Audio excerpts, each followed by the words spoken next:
Hey you guys, welcome back to the channel. Today I would like to show you something that is pretty easy to do, and you can fix it if you're just paying, like 10 bucks or 12 bucks, but it's gonna save you from tight situations. Okay.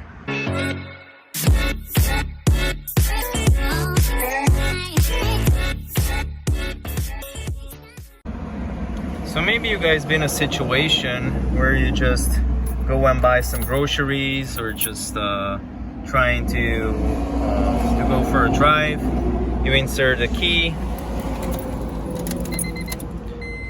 you put it on the ignition, you press in the clutch, and you turn the key, and nothing happens. If you guys had that problem, you're probably thinking about it's the battery. Well, let me show you. First things first, you're gonna check by turning on the lights.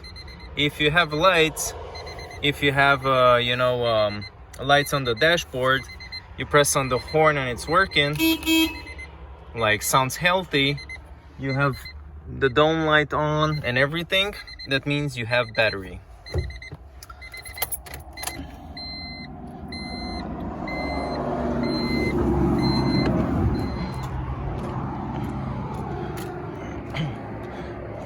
And then you can come over here, and if you have a voltmeter, a multimeter, you can just put it on the battery and you can measure it if you really have any problems with the battery. But I know for sure that the battery is good. It's reading more than 12 volts. Also, last time when I was checking, the alternator was working as well, because when the car was running, I was measuring with the multimeter and it was reading above 13 volts. So what seems to be the problem? Well, most of the times you can think that the starter is the problem, and since this is a 1.6 liter Honda, it's a 2000 Honda Civic, you're gonna have the starter right over there. It's much easier than from the bottom, because you don't have to jack up the car, you can reach it from here. The first thing what you have to do is check the wires. You have to check the wires if they're all connected, it's not clipped, and everything is clean and nice. Okay, if you check, then there's no problem with that. You can maybe tap it a little. If it's an old car, you can tap it a little. But since there is no start, there's no sound, we don't have problem with the battery, and most of the times you don't have problem with the starter itself. So what is the problem? Well guys, believe it or not, the problem is inside over here. And I don't know how much can you see what I'm showing it right now. It's a piece of rubber. It's a really soft kind of rubber, and sometimes it's white, sometimes it's blue, sometimes it's black. You can find like crumbs like this on the floor mat, because the assembly over here, usually on the Hondas, as you can see, let me focus. So right over there, you can see that there's this rubber bumper thing that's hitting that switch.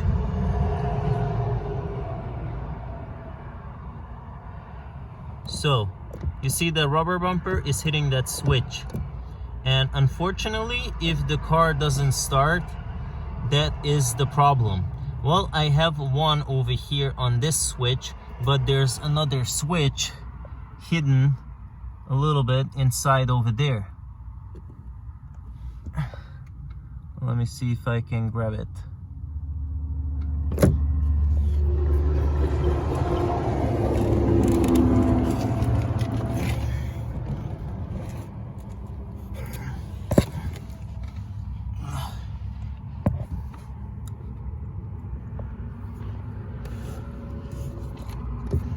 So since I don't have a lot of space over here, to show you. I'm trying my best. So that is the clutch pedal. That is one of the switch activated by that rubber piece over there. If I'm trying to press it all the way down, you can see. Okay. If I'm pressing it all the way down, the clutch pedal,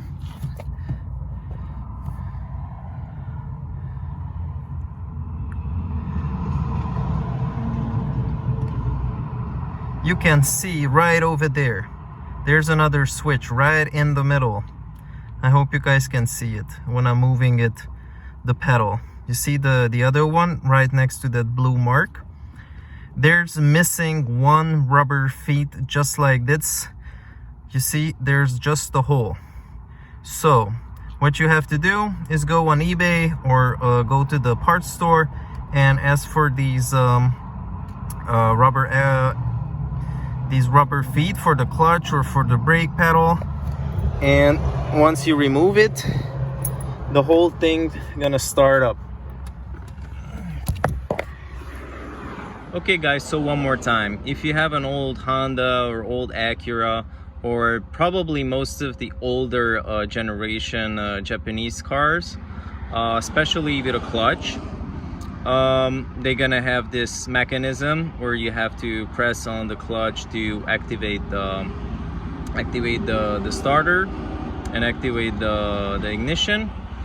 Most of the times it's gonna have a rubber part, what I just showed you, and if that part is missing, you cannot start the car. You can replace it with the OEM rubber part or aftermarket rubber part, or just, you know, with a screw or a bolt.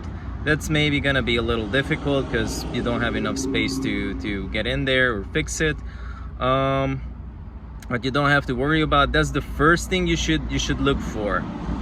If you're watching this video, look for that on the first time, and if everything is intact, you still have the bumpers and shit, then you can go into the engine bay, check the battery. If the battery is okay, try checking the starter. If the starter is the problem, you can easily replace it. If the battery is the problem, you can easily replace all those things. Depends of course, like where's the starter located, because some of the V8 engines, I think especially the American made, sometimes they have it right under the intake, between the block and the intake, sandwiched in there, and it's much more difficult to remove than, you know, some of these older Hondas. There you have it guys. I hope this video was helpful, because I was reading and I was researching for 2 straight days because it was just driving me nuts. You know, I cannot drive my daily driver. The Evo is not working right now, so this is the only car that I can use right now, and the only way I could use it if I was push starting it. And you know, by that I mean when you push the car and you jump in, you pop the clutch, you put it in second gear, and let go of the clutch, and the car is gonna start right on. That's why I love the manual cars, for sure. Okay, see you guys in the next video. Peace.